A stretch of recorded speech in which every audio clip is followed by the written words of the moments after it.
Welcome to another edition of the Basketball Teacher Podcast. Our mission is to bring you discussions on a wide array of topics in the coaching world to grow players on and off the court. You can connect with us on YouTube, Facebook, and Twitter, and also reach us directly through email at basketballteacherpodcast@gmail.com. Now, here's your host, Coach Mike Hernandez. Hello and welcome again to another episode of the Basketball Teacher Podcast. I'm so happy you could join us wherever you're listening from and on whatever platform you're listening to us on. Today, what we're going to do is switch things up a little bit, and we're going to talk about the game of basketball from the perspective of somebody who is a player. The reason I wanted to do this is because we as coaches, I think, need a reminder of what a player's mentality and mindset is and the perspective that a player can bring to help our own coaching out. Now, of course, our guest isn't going to be able to speak for every basketball player out there, but she will be able to bring her unique perspective so we as coaches can reflect on our own practices. So I'm very happy to be joined by both player and skills trainer, Taylor Claggett. Taylor, how are you today? I'm good. Thanks for having me. Yeah, thank you. And thank you so much for joining. I think that this is going to be a great opportunity for us to kind of remember what it's like to be a player and almost get in the mindset of what a player's like and what a player goes through. So this should be great. Mm-hmm. So let's start with your basketball journey. Let's start with where basketball has taken you. I know that you have some aspirations in the future as well. So where's the game taking you? Where is it you're currently at right now? What are your kind of your hopes for your basketball career in the future? Yeah, so I started playing basketball probably like grade 6. I played like every other sport up until then. It wasn't until grade 11 that I really like focused in on basketball. So a little bit later when it became like my main sport, I went on to play university basketball for 5 years up here in Canada at University of the Fraser Valley. And I had a pretty successful career there. I was conference all-stars. I got an all-Canadian, which is kind of like all-American award. I broke the scoring record at our school. So it was, I had a good 5 years, and then started to get into coaching along the way too when I was playing. And then now I'm in a waiting. I've graduated this year. I'm in a waiting period, waiting to go and play overseas. So I have an agent in Spain right now, and we're trying to work some things out, but hoping to go somewhere within the next month. But if not, I'll have to wait until more things open up and then go next year or in a couple months. But yeah, so still training, but yeah, that's kind of where basketball is taking me to right now. That's awesome. And I think you're in a position with so many others kind of in that waiting period right now, just mm-hmm. hoping with everything going on that opportunity will arise. And, the sooner we can get past all this COVID stuff, I think it'd be the better for everybody for so many reasons. But definitely for your basketball career as well. And so you mentioned about how you had just finished up playing university and were really successful there. And what was the process like for you to get into that level of playing at a university? What was the process for you choosing the university that was the right fit for you? Was it a case where also you had to get your name out? Did people come and find you? Kind of what was that process and journey like for you going into university? So I hadn't really thought that I wanted to play university basketball. It was more, I played water polo, and my whole thing was I was going to go. There was a bunch of schools in California like UCLA, USC, and I was actually going to go play water polo somewhere like that. But then basketball became my main thing, and I played on an AAU circuit, so we had a travel team up here that would go play in the tournaments in the States, so there was coaches there and stuff watching, and I had gotten letters from a couple schools down in the States, and I knew that going down across the border was always an option for me, but I'm more of a homebody, and so that's what made my final decision was I wanted to stay at home, and the university I went to is about 20 minutes away from where I live, so that's really what made my final decision. It was, I never really put my name out there, but the coaches at the university here always came and watched my high school games and stuff, and they never thought that I wanted to stay and play here. But I kind of threw it out to them like, hey, I don't want to leave home is there an option for me to come and play? And they said, yeah, like, you're in. So I actually went there with 5 of my good friends from high school that we played club basketball with. All of us decided to go there together and kind of have a little powerhouse team all in the same recruiting year. Yeah, I think what's really interesting about that is that you knew that like traveling and going away for university like just wasn't something that you wanted to do, and I think that that's something that might be really important for even players who are thinking about going on to like a university level. Like, are they ready? Like, are they comfortable being able to go away from home, or are they not? Because I feel like in your situation, if you had almost forced yourself to go to like California or somewhere else, that maybe that experience just wouldn't have been a positive one or a good one for you. Yeah, exactly. And I do think too that like lots of kids are so hyped up about like saying like they're D1 or they're going D1 and stuff like that. And I think like it's important for kids to know that like no matter what school you go to, like if you're getting an education paid for and you get to still play basketball and you love it, then it's a bonus. The whole D1 thing, I feel like sometimes is really overhyped.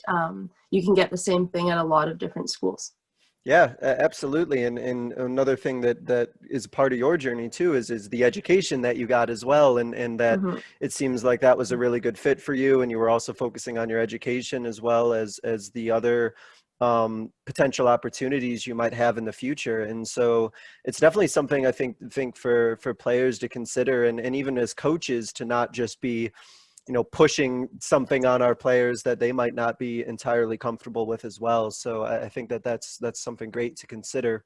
And something else I want to touch on really quickly, because I know that there are a lot of players who do play multiple sports, and you mentioned with water polo. What was the deciding factor? Was it just because you knew you could play close at home? Like, what was the deciding factor of sort of ending water polo and really committing to basketball?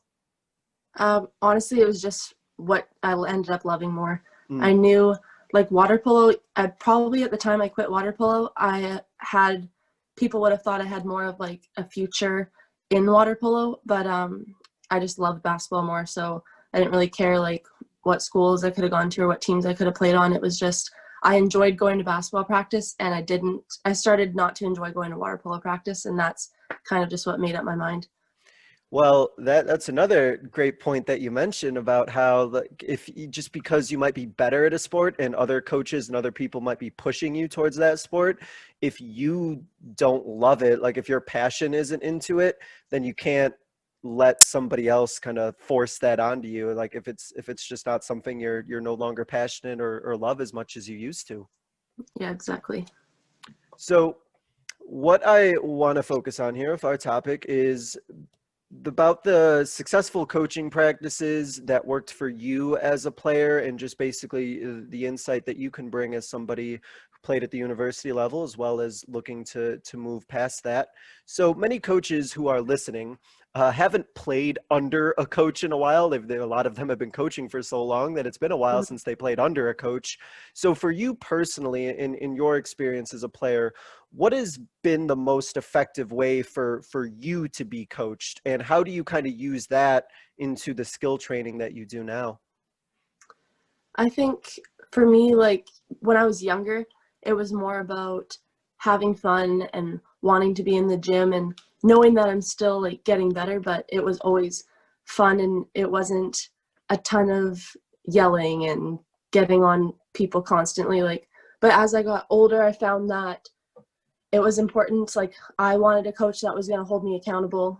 Because as I got older, I also was getting way more competitive and like playing university and stuff. Like you want somebody that's going to hold you accountable. And my coaches at my university had a good level of being able to hold me accountable and be tough on me, but also they built a relationship with me. So I knew that like if they were being hard on me, it's because they wanted the best for me.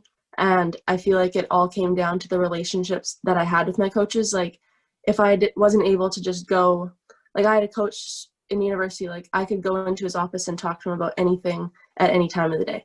And like his door was always open to just go and talk. And I feel like if we didn't have that relationship, and he had that with almost everyone on my team, but if we didn't have that relationship, when we get into practices and games, like if he's going to start yelling at me and getting on me, I'm like, I would probably take it a little bit differently. No, if I knew that we didn't have the relationship that we had. So yeah, I feel like building a relationship and holding your players accountable, because if you have that relationship, the kids will definitely respect you more and just know that you want the best for them.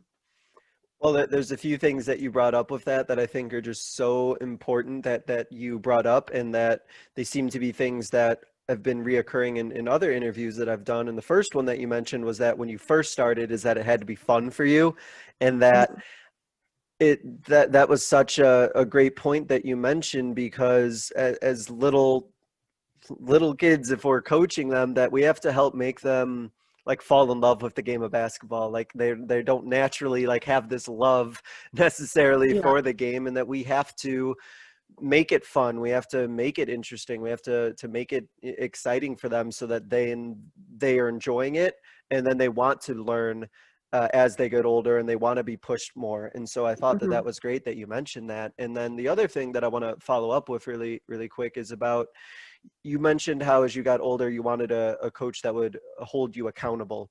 Was there particular things that you wanted to make sure that you were held accountable for? Was there certain things that like coaches like made sure that you were held accountable for when you were playing that you like really appreciated? For me, most of the time it was like things that I wasn't really aware of. Like after games, when we'd sit down as a team and watch like the game film back and stuff, like he'd call me out for things during the game that at that time I would have never really had thought about. So more so stuff like that, like in-game things, and calling me out for stuff that you just don't realize in the moment. For other girls on my team, it was like holding them accountable to get in the gym and get their shots up and get in the weight room, stuff like that. For me, like that was never a problem. Like I enjoyed going to do that stuff. Like you never had to like tell me to go and get my shots up. But yeah, that was one area. For other people, yeah, more so just like the in-game stuff and basketball IQ kind of things.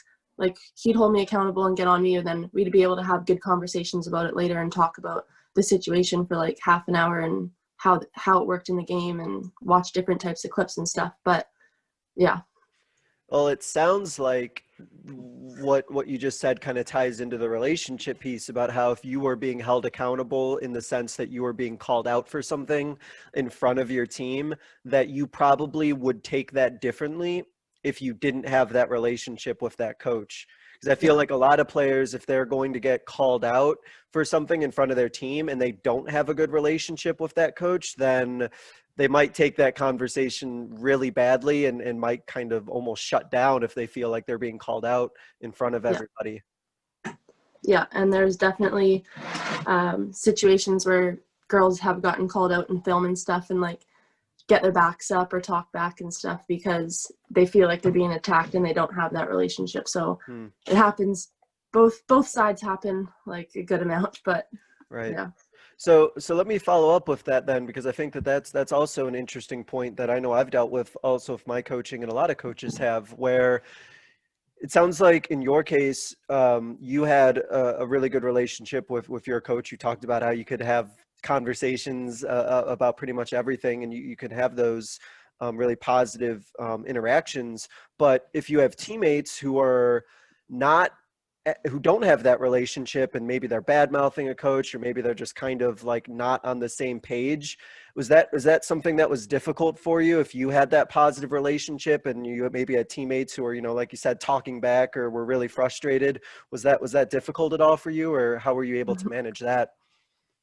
Yeah, I actually found like lots of the time some of the girls, like if they had a problem or they wanted to talk to my coach about something, they'd come to me and ask me to do it for them. But so like that wasn't the best thing, but like I would do it, and then he'd call them into his office and then end up talking to them. But I was always kind of like the middleman in between people and the coach. But this year was unique because our coach's daughter was actually on the team as a freshman. So there wasn't a lot of, because it does happen like in previous years, like you go to the locker room after practice and you talk about the coach maybe sometimes, like if it was a tough practice or they did something you didn't like. But this year was unique because if you go in the locker room and talk about the coach, his daughter's there and you know that they're going home together. So yeah, there wasn't a lot of it this year. And for the most part, like our coach did have a good relationship with everyone. Like there wasn't much bad mouthing going on ever, but yeah, I was definitely the middleman for lots of it.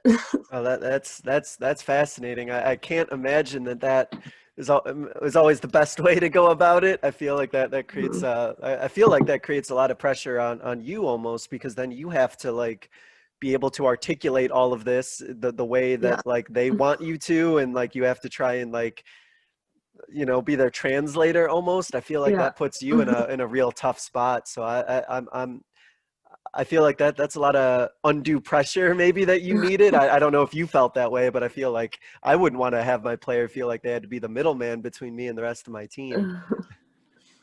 So I also want to follow up really quickly about you playing with the daughter of a coach. Was that an easy transition? Was that girl, she was just another member of the team? Was it easy for you to just look at her as just a teammate and not necessarily the coach's daughter? Or is it something that was always kind of in the back of your mind that you knew like, oh, that's coach's daughter that I'm playing with?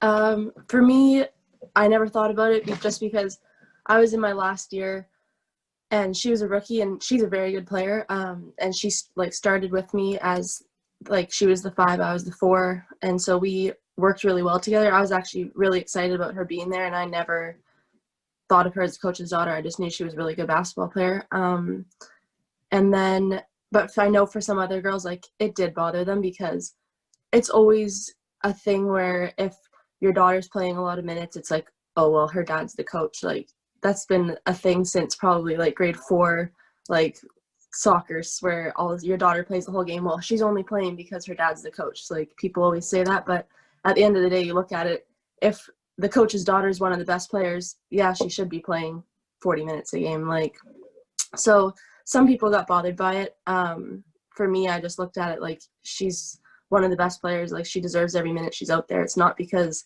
she's not out there because she's the coach's daughter. But yeah, I never looked at it differently, but definitely it was in some people's minds, no doubt. Yeah. And so you felt that she was treated the same as everybody else? I ask this because I know that there's coaches listening who have coached or currently coach their son or daughter. And so I think that this is interesting to bring up. Did you never felt that she was being treated any differently? You felt that she was held to the exact same standards and just as accountable as everybody else? Oh yeah, 100%. He was probably almost harder on her because like he knows that she's a good player. He wants her to be better, and that goes back to the relationship thing. Like if he can be hard on me, it's like, and I know that I have a relationship with him, well, father-daughter relationship, he probably felt like he could be even harder on his daughter, and that's kind of how it went. So yeah. Well, that is great to hear. And I think that so many coaches who have children, that's something that they always worry about. It's hard because it's your kid, but at the same time it's your player as well. And so it's just that balance of treating them the way they need to be treated versus also understanding that other people might see it a little differently. But like if they're held to the same standards, or perhaps you're pushing the son or daughter even harder, then as a coach, I feel like you just have to know you're doing the right thing, even if other people might not look at it that way. But it seems like that coach was going about it the right way. So that's great to hear. Yeah. So you've played for a variety of teams growing up, from the university level, AAU club. You've been playing on a lot of different teams. And so in your experience, when you think back on those teams that you've played on, or particular years that were really successful for you, what did those successful teams have in common with each other? What were some common characteristics or traits that those successful teams had? One team that was super successful, definitely, we were all just like best friends. And I think especially in a girls' game, girls can get kind of catty with each other, or they take like off the court stuff onto the court. The guys definitely, like, I feel like they drop it when they step on the court, like they're just playing basketball.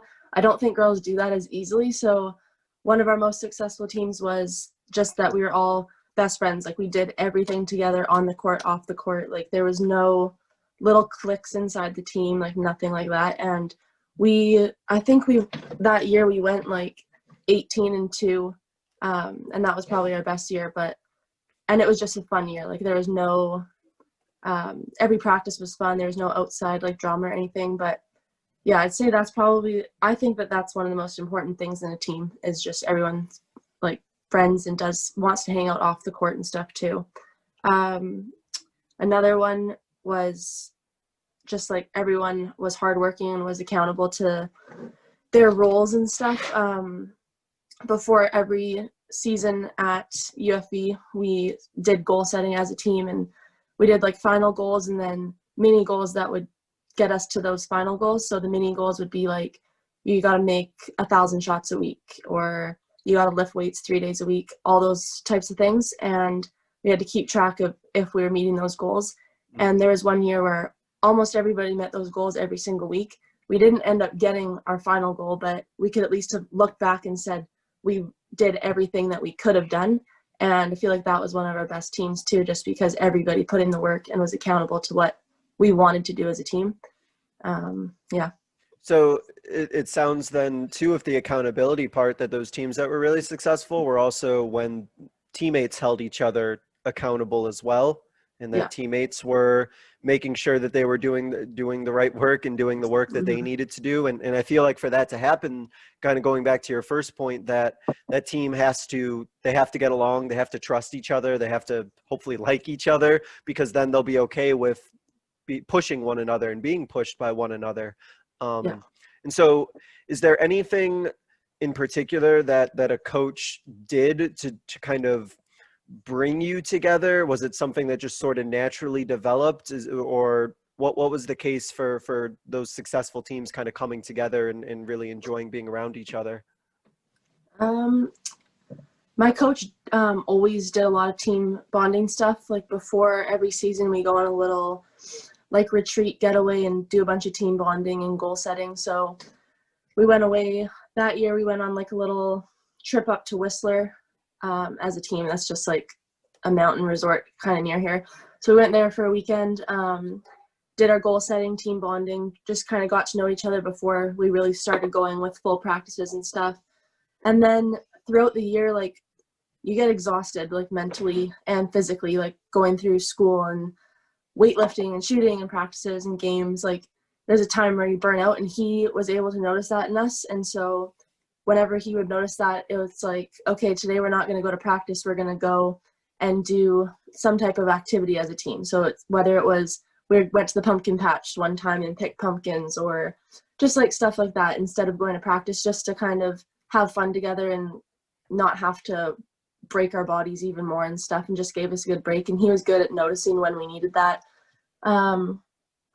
Whenever there was, if he ever noticed like a problem or tension within anyone on the team, he'd stop practice and pull us into like a little kumbaya circle, and we'd have to just like get everything out on the table right there. And then as soon as it was out, like it was left there, and then we move on with it. So he never let anything like build up. He was good at always like diffusing stuff right away and making sure everyone was good all the time. But yeah.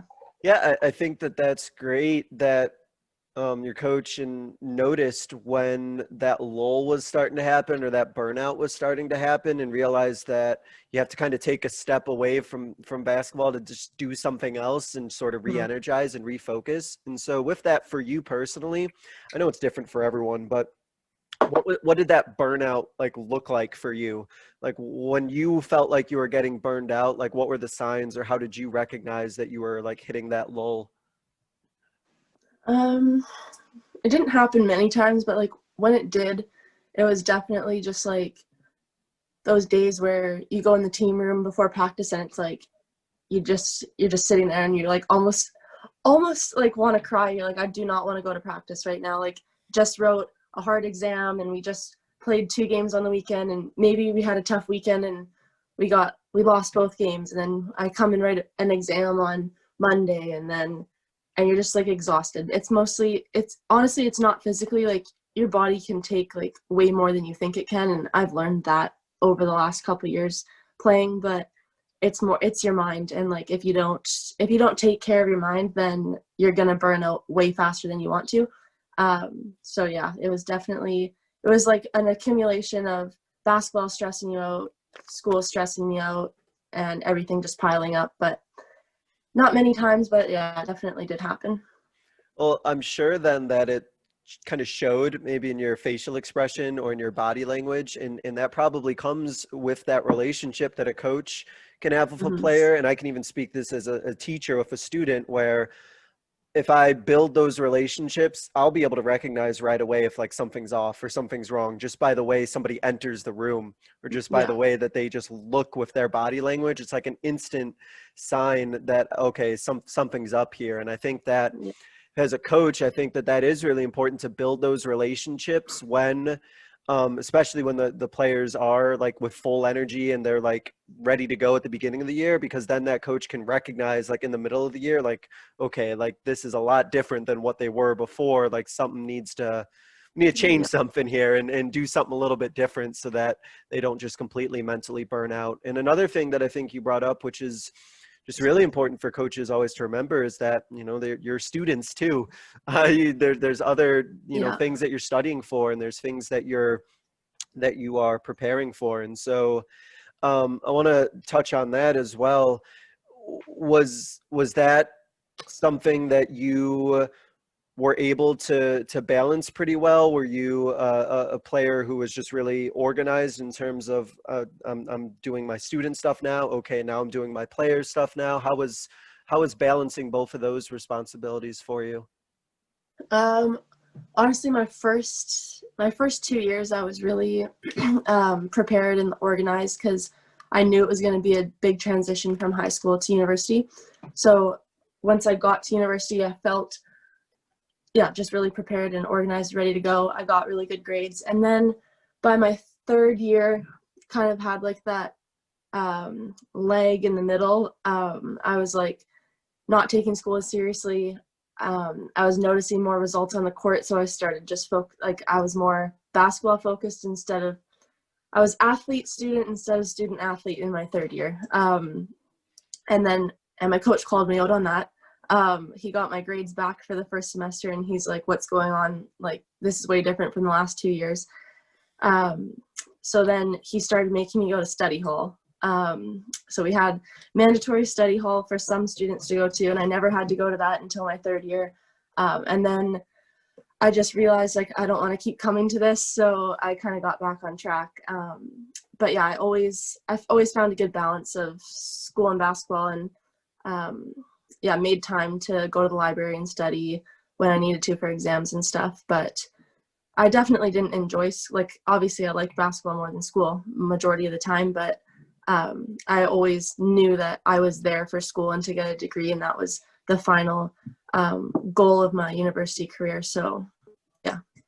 Well, that's great as both a teacher and a coach to hear that your coach did care about your grades and that recognized like, hey, like, what's going on here? And to me, that's such a heartwarming thing for me to know that, you know, there are coaches out there who will recognize the importance of the academic side and not accept, you know, just something that's below a player's potential if they realize, like, hey, you were doing this your first 2 years, like, what's going on here? Like that isn't acceptable, and it shouldn't be acceptable to you. And so I think that's great to hear because sometimes, I know even me, sometimes, you know, I get so focused on the coaching of the basketball side that it's like the student side, you kind of forget about it a little bit, but really, like you said, student athlete, and recognizing the importance of the education and the degree part, vitally important.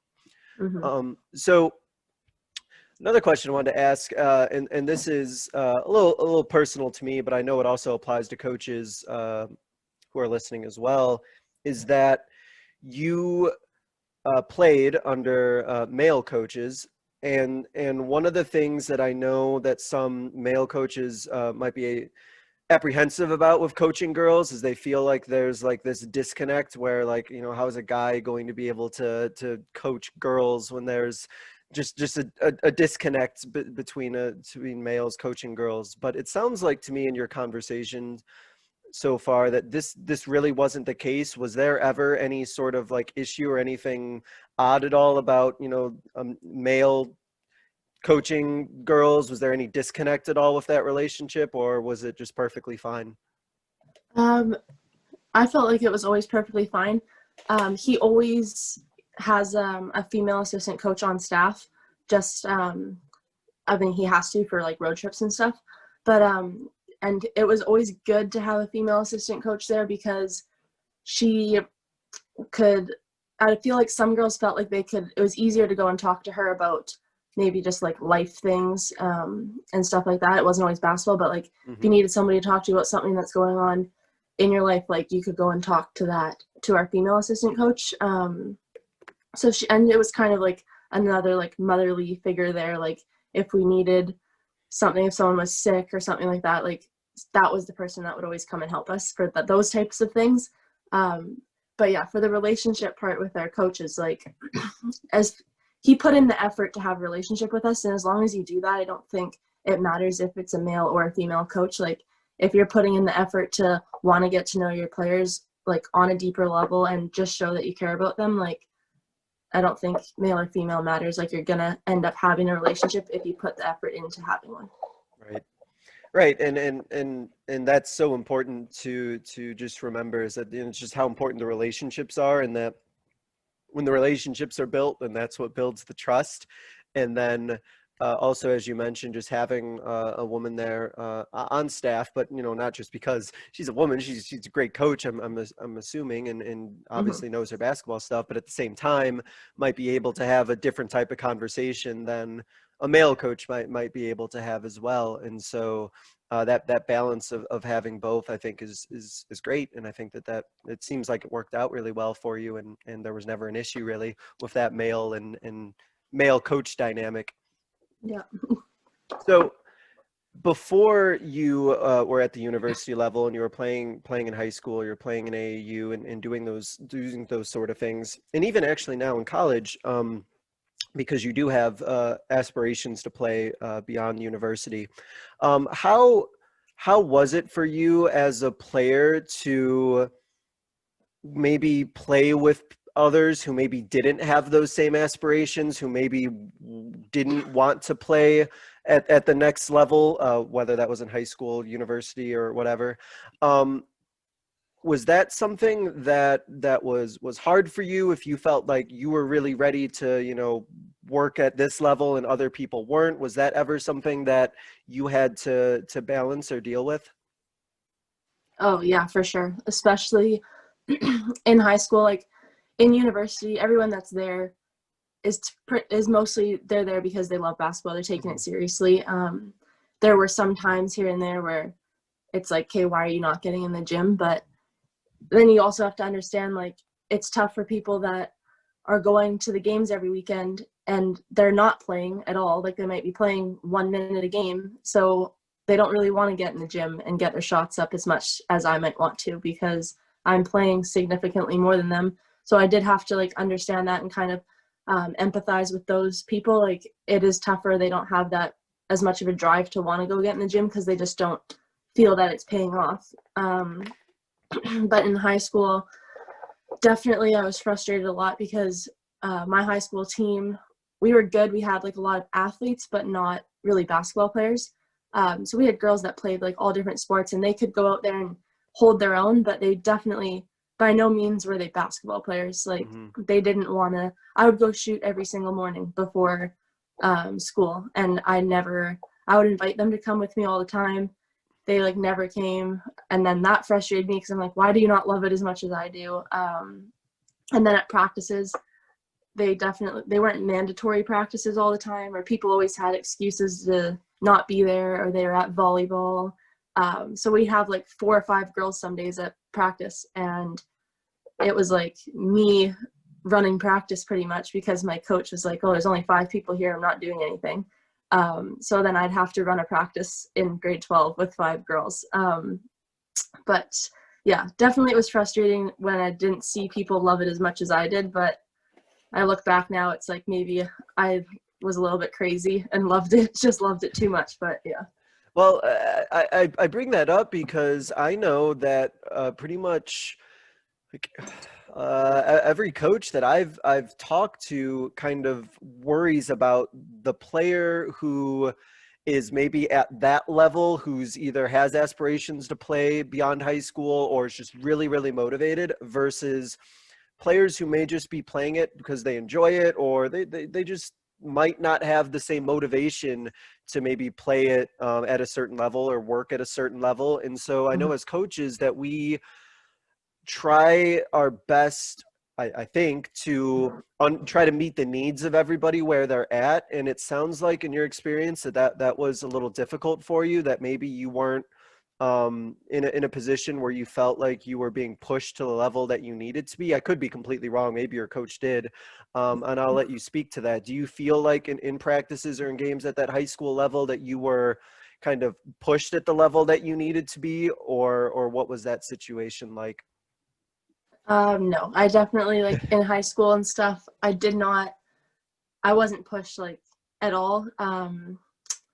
Yeah, so I'm sure that it was tough for my coach, because my team was, like, if I was, like, my aspirations were here, like, my team's aspirations were, like, way down there. So that would have been a tough balance for him, but definitely, like, practices could have been more organized, or, like, could have done more, even just, like, more skill stuff, and pushed me to do more skill stuff. If you know that the team just doesn't get, like, there's, like, the part of practice where you go, like, basketball IQ stuff and run through plays, and my team wasn't super sophisticated to learn a bunch of plays, but could have done more skill stuff and rose their level a little bit, and then I could have pushed myself on my own type thing.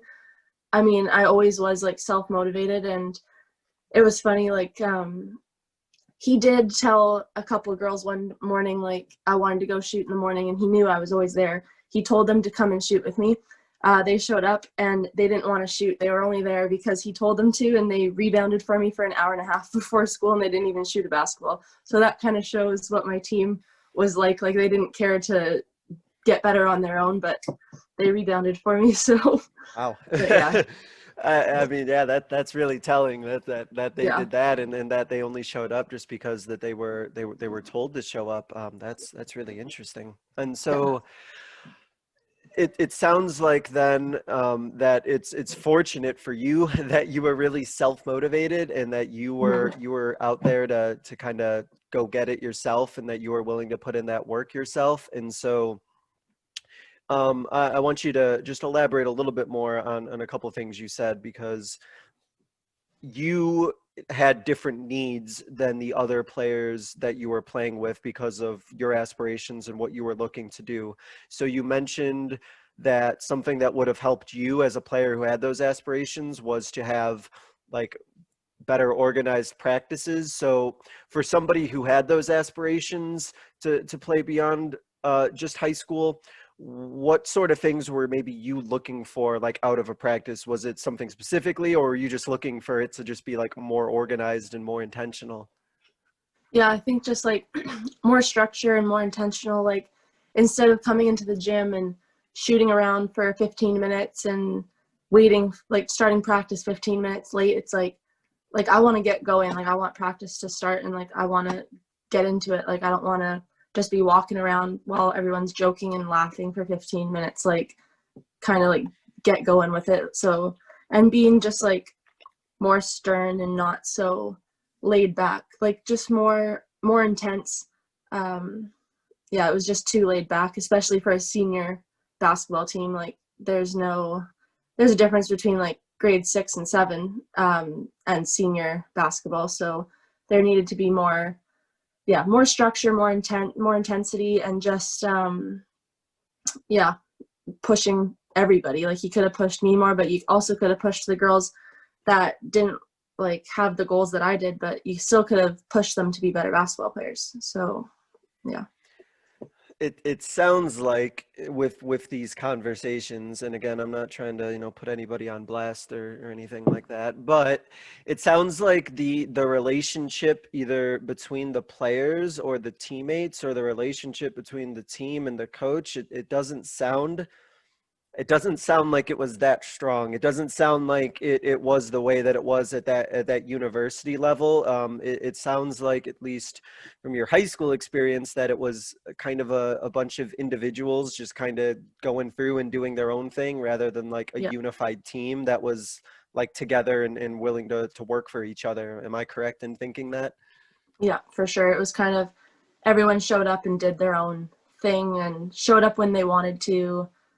Yeah, just definitely not that same, because everybody just wasn't into it like they were at university. So it just, yeah, I don't know. And Everyone on their own page. And did you as a player, did you kind of like feel that like on the court when you were playing? Did you feel like it was like disconnected and like this just doesn't like feel right? Was there like a certain feeling that sort of gave you? Yeah, I mean, it was definitely different basketball. Like in high school, we didn't run a lot of plays. It was more like, I'm just going to take the ball from one end to the other end and like try and score, because other girls didn't, they were scared of the basketball, so they didn't want it, or they were scared to shoot it. Like it was just like, give the ball to Taylor and go and do your thing. And so there just wasn't like that unified team. Like there wasn't any like play running or making us some nice passes before a bucket. Like it was just, yeah, just kind of show up and Taylor will do her thing and we'll be there. It was more so they just wanted to be a part of a team, or like say that they were on a team. Then yeah. Well, and that's going to happen, and I think for coaches listening, like that's perfectly fine. That like there's going to be players who their career is going to end after high school, and that's fine. But there does still need to be like a certain level of like accountability and certain standards that need to be adhered to, just because like as a high school coach, I know that one of the things that like I want to help teach is just like work ethic and perseverance and like cooperation and all of those things. And that even if your playing career isn't going to go past high school, the expectation is that you're still showing those things. And so I think for coaches listening, that if you really want to, push these players and you really want to get the most out of them, then you have to have those standards and understand that a lot of them are probably done after high school, but pushing them and challenging them and motivating them, I mean, it's going to give them skills that they're going to use past high school, and, not just let them off the hook just because like, oh, well, they're just going to play basketball for one more year and that's that. Like, I don't think that's the right way to go about it. Yeah. And so you also talked about, playing with like travel and like AAU type clubs as well. And so was that a unified team? Was that when you were playing and traveling, was it, did people have their like individual motivations and their individual goals that they were striving to? Did you feel like that was unified when you were playing at that level? That was tough because, so I played on the provincial team, and that's like, it would be like a state team. I don't know if they have them, but so it's just like the top players from our province like make a team and then we compete in nationals. So that was tough to be unified because everyone's from different areas. We could be like 8-9 hours away from our teammates, and then we're just coming together on a weekend to practice. So it wasn't like during the week we wouldn't see each other. We'd be back at home, and then on the weekends we'd all meet somewhere and practice. So that was tough to be unified because we barely knew each other. Definitely by the end like of the summer, by the time we had like been together for a couple weekends, you could see like people were starting to mesh a little bit more. But at the end of the day, like everyone had their own individual goals, and lots of people, it was like, I want to make this provincial team and I want to play on it because I want to get a scholarship to this school, or I want to be seen by this school. And everyone had their own, definitely on that type of team, everybody had their own motivating factors, and it wasn't as much of a team thing. It was more so just like a showcase of their own skills.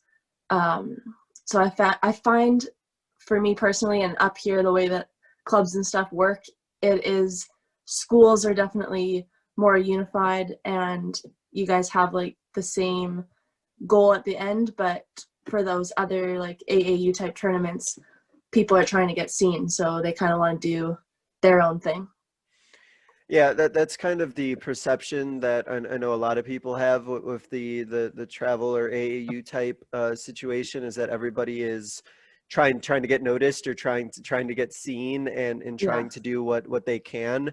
And so in that sort of environment, when you were playing in that sort of environment, was that any sort of adjustment to you, where like players maybe were just trying to individually do what they needed to do? Was that something that was odd to you? Was that weird for you, or were you able to kind of fit in with that sort of system?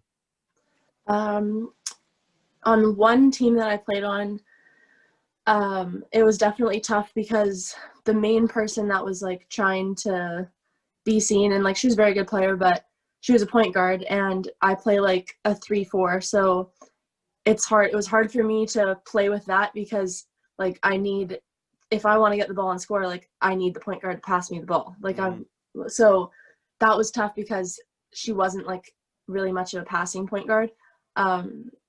So that one was a tough adjustment, just because it's like, okay, so now if I'm used to scoring, so now if I'm not getting the ball, what can I do? But I feel like that made me better.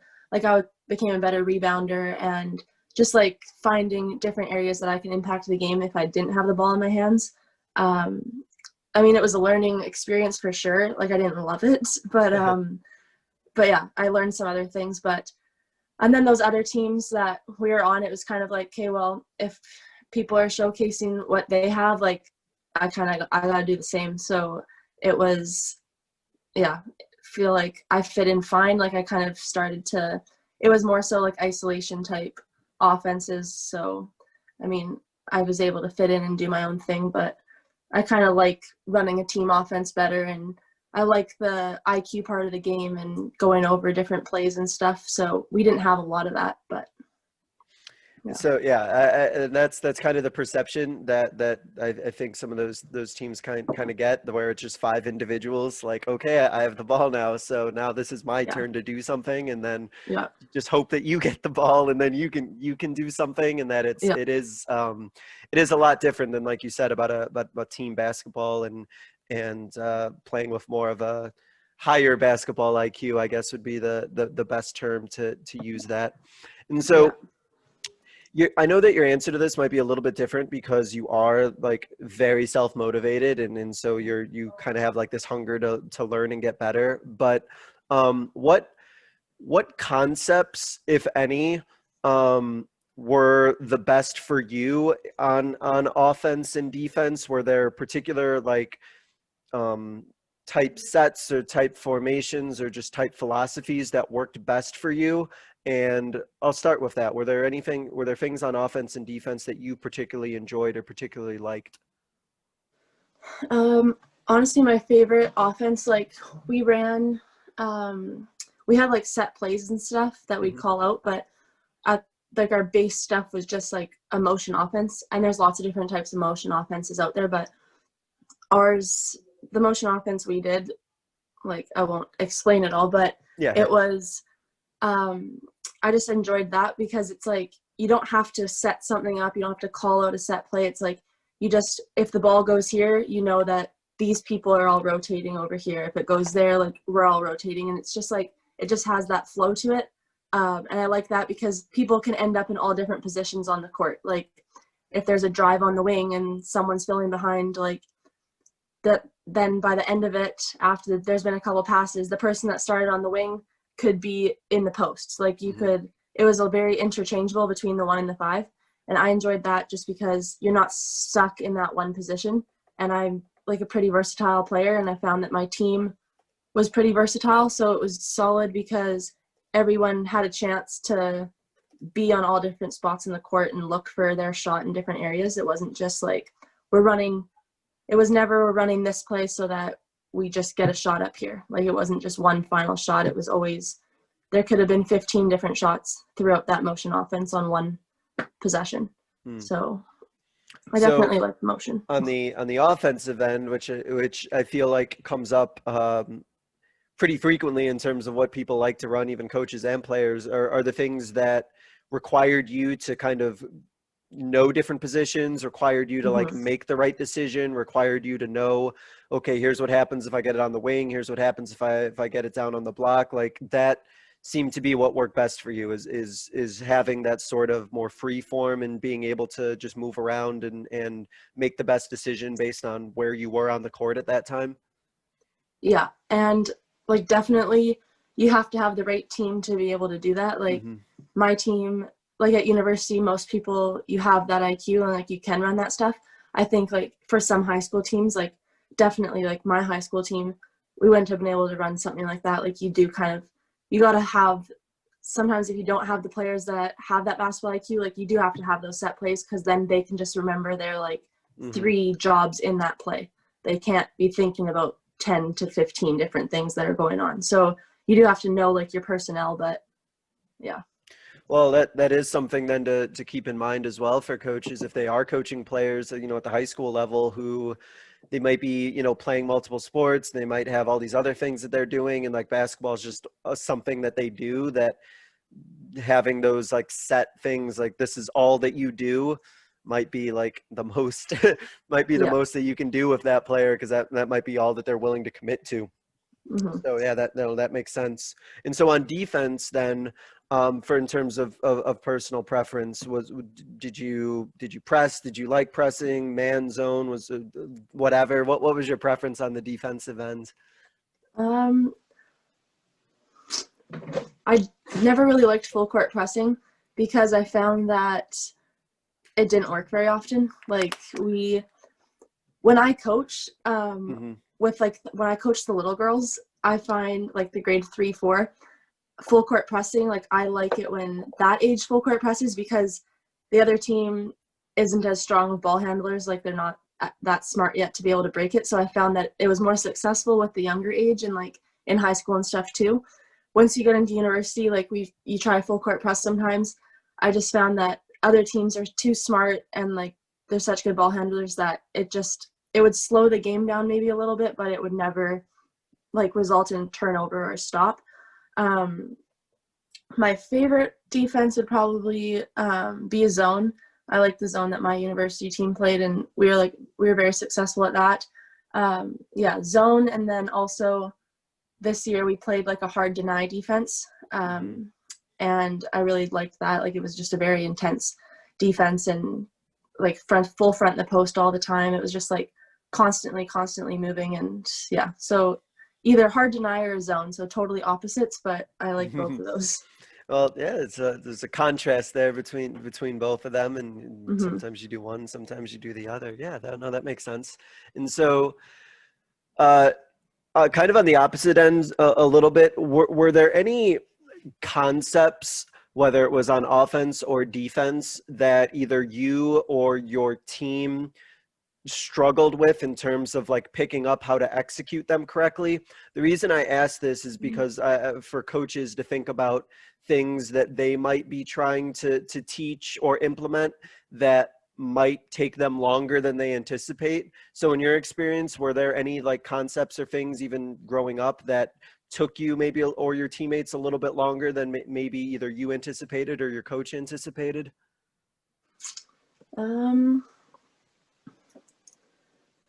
That's a tough one. I feel like constantly every concept that we learned, like we would practice it every single day. Like you never fully, like you're constantly going to make mistakes.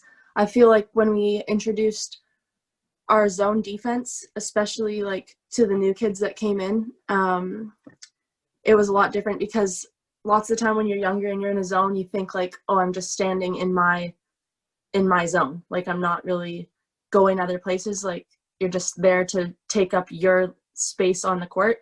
And then when we got into university, it was like, no, this zone offense, like you could be moving from half court down to the bottom of the 3-point line and going back and forth. So yeah, definitely just like every coach changes different concepts. Like when I was in high school and we learned how to play a Princeton offense, like I got into university and we did a Princeton offense and it was completely different. So it's kind of depending on your coach and what situations you're put in, you're constantly learning. But yeah, I feel like no matter what, you're never gonna master something. Like even now after playing 5 years university, like I don't think I'm a master at anything. Like there's so much more that I could learn and get better at. So Right.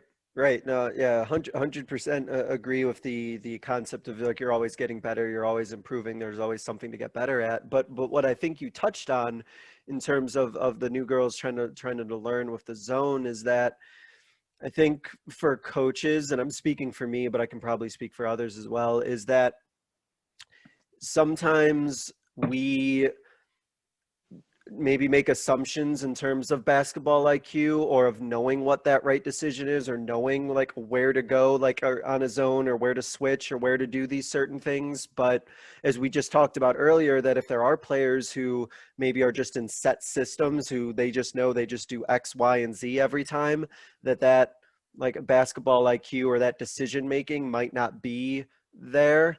And so I feel like that might be something important for coaches to consider, is that we can't make assumptions necessarily about like the basketball IQ knowledge or the decision making that our players might have, and there might be a learning curve with that. Yeah, for sure. And so before we get into our concluding segment, one of the things I wanted to touch on with you is because you are doing skills training, you've talked about your aspirations with coaching and skills training. What are some either concepts or ideas or things that you've learned from previous coaches that you're like, I'm absolutely going to make sure I do this with the players that I work with, whether it's an on the court thing or just even an off the court type thing? Yeah, I think it's nice because I've had so many different coaches that I can kind of, like, I pick and choose what I've liked from all of them and kind of put that into how I coached. And like there's always going to be some things that players like and don't like about how you coach. So I just hope that the things that I've picked out that I liked, that lots of the girls that I coach, they'll like too. But for the younger girls, I definitely try to keep that like fun factor and like play a lot of games that still like help with their skills and stuff, but just like lots of games and trying to get them to love the game of basketball. So like the grade 3, 4s and stuff, like lots of ball handling and just little games and challenges and stuff. The older girls, girls that I've trained, I've tried to watch play like at their schools and stuff, so I kind of can know the roles and like what they like to do. So I try to implement skills and drills that like will be shots that they'll get in a game. But then for everybody, I always focus on the little things. I feel like that's something that gets overlooked a lot, is just like you skip out on the basic little details and like form shooting. I think that that's so important. And I feel like lots of people just like skip over that and start shooting step back threes. But it's like, if you can't consistently knock down a 10-foot jump shot, like you're not shooting a 3-pointer until you can knock down that close shot first. And so I always focus on what some people would call the little things. I like to focus on that stuff for a while before we get into like the more advanced stuff. But yeah, and then off the court, I'm really big on like leadership and focusing on like like team building, leadership qualities. Like we talk about goal setting and stuff, and so every week I have like a question of the week with my girls that we talk about. So this week was, what are your goals and aspirations in basketball? And we just sat down and talked about it, because I feel like you can't train if you don't have a bigger picture in mind. It's like you're coming, but what are you coming to training for? Like you got to know what you're working towards. So yeah, just stuff like that. No, that's great about especially about the goal setting and the purpose of like why are you doing this? Like why are we doing this? How are we gonna know like if we're being successful in things like that? I think are just super important, because I know as a coach, I don't want to set my goals for my players. I don't want to tell them like, here's your goal. This is what you need to be getting out of this. I would want my players to be the ones doing that. So that makes a lot of sense. And I think that's great to have. So to wrap up, what I want to do, I'm going to ask you this question a little bit differently than I ask the other guests that I have. So one of the things that other guests have told me, and I know that this is true, is that there are certain things that coaches will either say or they'll do that will stick with players forever. Like there's something that a coach will say and it'll be like, oh, this is going to be the thing that the player remembers, for the rest of their life. So is there a moment with a coach, an interaction or something they said? Was there a particular moment that you've had with a coach that has stuck with you and you think is going to stick with you for a long time? Hmm. Um, I would say there was probably my second year of university. We were in a playoff game, and I played just like horribly, and it was a best of 3 series. So after the first game, my coach like called me down to the lobby, and I'm like, oh boy, what am I getting in trouble for now? I thought like he was just gonna like rip me apart for playing so bad, but he knew like I was upset with myself with how I played. And so I remember he like sat me down and he just said to me like, basically he just said, look, like I know that you're so much better than that, like I believe in you. And we sat down, he showed me, instead of playing back the clips where like I could have done stuff better, we sat back and watched games from the past year that I played really good in. And he just like built my confidence up and was like, look, you've done all these things, basically just saying that like he believed in me and like building that confidence back in me. And like I think that went with me for the rest of my university career, just knowing that my coach believed that I could do so much more. Yeah, that would probably be one thing I'd always remember. That's awesome, is taking that feeling you had that was such a down feeling, and just instead of continuing to beat that feeling into you, is just like Mm-hmm. say like, no, like I know what you can do, like look at all the great things you've done, and like that game was what it was, and like let's move on. And I think what's so important about that is that, especially in your situation, but coaches who coach players who are relatively successful, they have so much film of them doing things well that there's no sense in, if there's a bad game, to just like throw away all the good stuff that they did and just focus in on this like one poor performance. Like Mm-hmm. it seems to me that coach understood that, like, here's all of this that you have done well, and like this particular game was just like an anomaly, and this, it just was what it was, but it's not defining you, and this is not who you are as a person, this one subpar performance that you may have had. So Yeah. I think that that's awesome, and I'm glad that coach did that. So to wrap up, what I give every guest is what I call the 60-second soapbox, where it's your floor to get out any last thought or last idea or reemphasize anything that you want. So I'm going to give you the 60 seconds. The floor is Mm-hmm. yours. Yeah. So I guess just like reemphasizing from what we talked about, I feel like it was like a main topic and it was brought up a lot, was just the relationship between player and coach.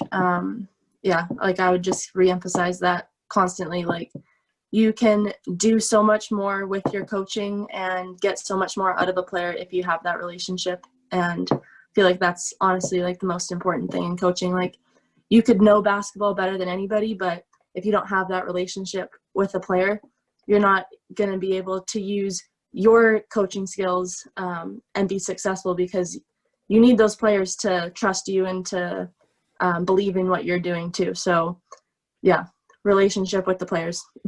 Well, it's a cliche saying, but cliches exist a lot of the time because they also are true. Is that with teaching or coaching, is that students or players, they won't care about what you know until they know you care.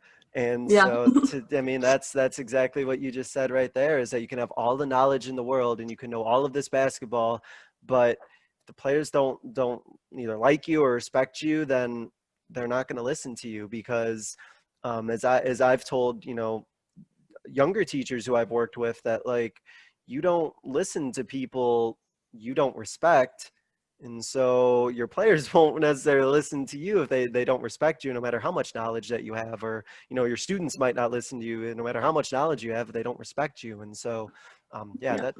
it's a great thought to leave off on. So I want to thank you so much for joining us and spending some time talking about your time as a player and the things that worked with you, and your journey and your interactions with your coaches, and all the things that you learned from them. And I think that this is super beneficial for coaches to just remember the mindset of a player and the certain things that players go through and experience. And it was really insightful, and it was a great conversation. So Taylor Claggett, thank you so much for joining us. Best of luck in the future. Hope you get to coach, play, and do all of those things in the future. Let's hope all this clears up soon so you can get back out there. Thank you. Yeah, thanks for having me. Absolutely. And thank you guys so much for listening. This was another edition of the Basketball Teacher Podcast. We'll see you guys next time. Thank you for listening to another edition of the Basketball Teacher Podcast. Make sure to connect with us on YouTube, Facebook, and Twitter, or reach us directly through email at basketballteacherpodcast@gmail.com. Take care, be safe, and we'll see you next time.